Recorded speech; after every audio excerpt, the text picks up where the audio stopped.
മനസ്സിന്റെ ഏതൊരു വിധത്തിലുള്ള ബുദ്ധിമുട്ടാണെങ്കിലും അത് മാറ്റാനായിട്ട് നാമം ജപിക്കുക. അതാണ് പറയാനായിട്ടുള്ളത്. നന്നായിട്ട് നാമം ജപിക്കുക കേട്ടോ. മനസ്സിന്റെ ടോണിക്കാണ് നാമജപം എന്ന് പറയുന്നത്.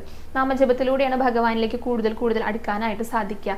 അങ്ങനെ ജപിച്ചിട്ട് മനസ്സ് ഉറക്കണം. ഏതെങ്കിലും ഒരു ഭാഗത്തേക്ക് ഇങ്ങനെ ചാഞ്ചാടി നിൽക്കുമ്പോഴാണല്ലോ നമുക്ക് ബുദ്ധിമുട്ടുകളൊക്കെ തോന്നുക.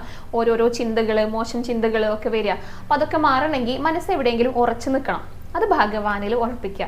അതിനുവേണ്ട ഏറ്റവും നല്ല മാർഗ്ഗമാണ് നാമം ജപിക്കല്.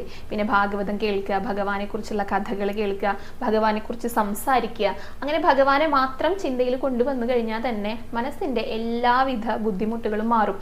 എപ്പോഴും നമ്മളെ മനസ്സ് നിയന്ത്രിക്കുന്ന അവസ്ഥയിൽ ആവരുത്, ബുദ്ധി നിയന്ത്രിക്കുന്ന അവസ്ഥയിലാവണം, ബുദ്ധിയുടെ നിയന്ത്രണത്തിലാവണം നമ്മളെല്ലാവരും വേണ്ടത്. ഇപ്പൊ ഒരു ഉദാഹരണം പറയാട്ടോ.